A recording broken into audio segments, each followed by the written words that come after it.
Lâmpada para os meus pés e a tua palavra e luz para o meu caminho. Muito bom dia, que a graça e a paz do nosso Deus nessa manhã esteja sobre a tua vida e sobre a tua família também. A palavra de Deus é luz para nós, a palavra de Deus nos orienta, nos ensina o caminho que nós devemos seguir. É por isso que a cada manhã a nossa primeira atitude é nos voltarmos para o Senhor com a palavra de Deus nas mãos, refletindo, orando, clamando pelo Espírito Santo, para que Ele abra o nosso entendimento, para que possamos entender as verdades que estão contidas nesse livro.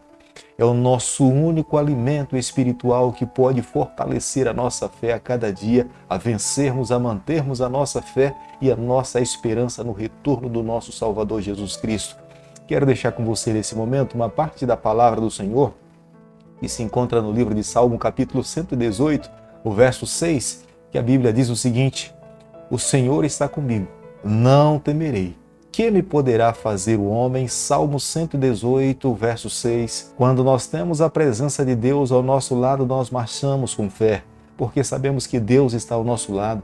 Ele supre as nossas necessidades. Se o Senhor não vigiar a casa, em vão a sentinela vigia. Portanto, quando o comandante da tribo de Israel está ao nosso lado, nós estamos seguros em qualquer situação. Cada dia, nesse canal, nós estudamos um capítulo da palavra do Senhor. E nessa manhã eu quero convidar você a ter nas mãos a palavra de Deus no livro de 1 Crônicas, capítulo 11, verso 1. Então todo Israel se juntou a Davi em Hebrom, dizendo: Somos do mesmo povo de que tu és. É fantástico estudar a palavra de Deus, em especial um personagem como o rei Davi. Na verdade, Davi tem muitas qualidades que se identificam conosco, mas entendo também que Davi possuiu alguns defeitos e também se identifica conosco. Uma das qualidades de Davi é que muito jovem ainda se deparou com um grande homem chamado Golias e pela fé no poder de Deus, Davi venceu. Mas em outro momento, sozinho dentro do palácio, olhando pela janela, se depara com uma mulher bonita e acaba sendo seduzido pela beleza que via pela janela. Veja que em um momento Davi se apresenta como sendo um modelo para a vida cristã. Mas no segundo relato, Davi se apresenta como sendo um homem frágil, vulnerável, sendo vencido facilmente pela tentação. Mas é impressionante que, a despeito das suas qualidades e dos seus defeitos, Deus o olha, Deus o vê um homem segundo o coração de Deus. Tenho certeza que da mesma forma como Deus um dia viu Davi um homem segundo o seu coração, Deus pode ver esse homem em mim. Deus pode ver esse homem também em você. Após a morte do rei Saul, Samuel recebeu a incumbência das mãos de Deus para que pudesse ungir o jovem Davi como futuro rei de Israel. E logo após a morte do rei Saul, Davi foi aclamado rei de Israel. E todas as pessoas se reuniram na principal cidade em Israel, a cidade de Hebrom. As palavras de Deus para Davi é que ele seria o pastor de Israel. Ele teria nas mãos a responsabilidade de pastorear o povo do Senhor. Da mesma forma como no passado um dia ele cuidou do rebanho do seu pai, ele agora teria nas mãos a responsabilidade de pastorear o rebanho de Deus. Ser pastor é entender que ele não é dono, mas ele é mordomo, ele representa alguém, ele está cuidando para alguém. E era isso que Deus falava para Davi: você será meu representante, colocarei você no trono, mas você precisa trazer essas pessoas para perto de mim, para que elas entendam que eu sou soberano, eu sou o Criador e elas me pertencem. 1 Crônicas, capítulo 11, o verso 4, a Bíblia diz o seguinte: Partiu Davi e todo Israel para Jerusalém, que é Jebus, porque ali estavam os jebuseus que habitavam naquela terra. Jebus é o nome da cidade de Jerusalém.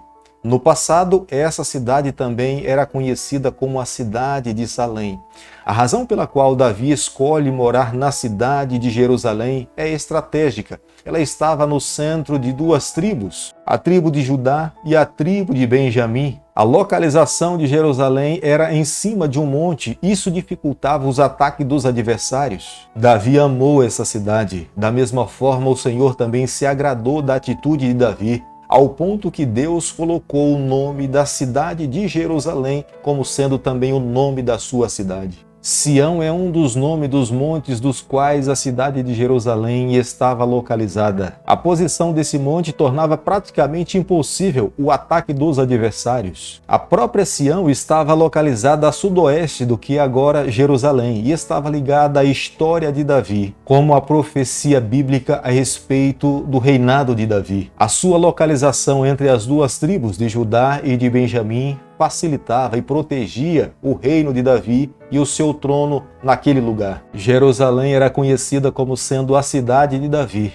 mas no futuro se entendeu que deveria ser chamada como sendo a cidade de Jerusalém. 1 Crônicas, capítulo 11, o verso 10, a Bíblia diz o seguinte: são esses os principais valentes de Davi, que o apoiaram valorosamente no seu reino, como todo Israel, para o fazer rei, segundo a palavra do Senhor, no tocante a este povo.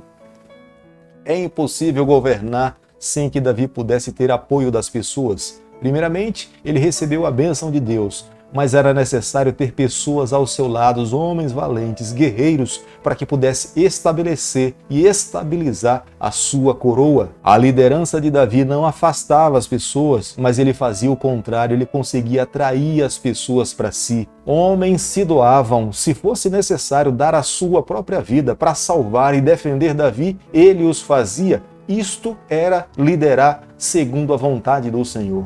Davi passou por muitos momentos difíceis, mas Davi também alcançou muita vitória ao lado do Senhor. Davi teve a capacidade de andar ao lado de Deus e exercitar a sua fé na mão do Onipotente. Nos momentos em que Saul estava perseguindo Davi, muitas vezes Davi foi testado, mas foi aprovado e reconhecido pelo céu um homem segundo o coração de Deus. Davi, fugindo, se escondendo entre as cavernas, os seus soldados, vendo a sua aflição, o seu sofrimento, fome e sede, eles escolhem colocar a sua vida em risco e entrar no território dos filisteus para buscar água fresca para que Davi pudesse tomar. Davi, vendo este ato de valentia dos seus soldados, é ele mesmo que fala para os seus soldados que ele não pode beber daquela água, porque aquela água representava o sangue dos homens valentes que estavam ao seu lado. E em libação, em oferta para Deus, e é o próprio Davi que derrama aquela água no chão como sendo uma oferta oferecida para Deus, como uma demonstração da fidelidade daqueles homens que tinham para com a sua pessoa. Querido amigo, hoje, nos dias em que nós estamos vivendo, nós não podemos nos esquecer. Nós somos os valentes espirituais do nosso Deus. Nas nossas mãos está a responsabilidade de proclamarmos as 3 mensagens angélicas. Nós precisamos invadir o território do adversário do nosso Deus para que nós possamos resgatar as almas que estão perdidas ali. Aqueles que se derem pelo reino do Senhor serão considerados como sendo valentes espirituais. Hoje está nas nossas mãos a tocha, a responsabilidade de falarmos, de anunciarmos e testemunharmos que muito em breve Jesus Cristo irá voltar aqui a essa terra e há uma necessidade de um povo reconhecer a Deus como sendo soberano e viver as verdades que Ele espera que cada um de nós possamos viver. Hoje é esse tipo de valentia que Deus espera que os seus filhos possam viver. Querido amigo, nessa manhã, ao concluirmos o capítulo 11 do livro de 1 Crônicas, eu e você, nós precisamos tirar algumas lições para a nossa vida. A primeira delas: todos aqueles que se colocam nas mãos de Deus serão abençoados pelo Senhor. Davi foi um homem que escolheu servir a Deus e, como resultado, Deus honrou o seu nome e a sua genealogia. Acredito que não exista um título maior que um ser humano possa receber, é de ter um coração segundo o coração do seu Deus. E esse título Davi recebe não porque não tenha se envolvido com o pecado, não que não tivesse vivido uma humanidade, mas porque escolheu e buscou a cada dia fazer a vontade do Senhor. Deus hoje precisa de homens valentes como Davi no passado tinha os seus valentes. Os valentes que Deus precisa hoje não são pessoas que devam ser temidas pelas pessoas, mas que sejam homens e mulheres que estejam dispostos a se doar pelo reino do Senhor, a viver as verdades, a testemunhar a respeito do reino, a invadir o território do adversário e proclamar as verdades que Deus espera que esse povo, nos dias em que vivemos, precisam conhecer. Portanto, esta é a valentia que o céu irá aplaudir. Eu quero pedir a Deus nessa manhã que Ele nos tome nas suas mãos e abençoe a nossa vida. Que a cada dia nós possamos ser valentes do Senhor, que vivamos as verdades, que testemunhemos a respeito do Reino e que estejamos prontos quando Ele voltar aqui a essa terra. Querido Pai, nas Tuas mãos, nessa manhã nós nos colocamos, confessamos as nossas falhas, abrimos o nosso coração, queremos ser do Senhor para todo sempre, é o nosso pedido e a nossa oração, e nós fazemos em nome de Jesus. Que o Senhor te abençoe e te guarde, que Ele faça resplandecer o teu rosto sobre você, que Ele tenha misericórdia de você, que sobre você nessa manhã Ele levante seu rosto e conceda a sua paz em nome de Jesus. Amém.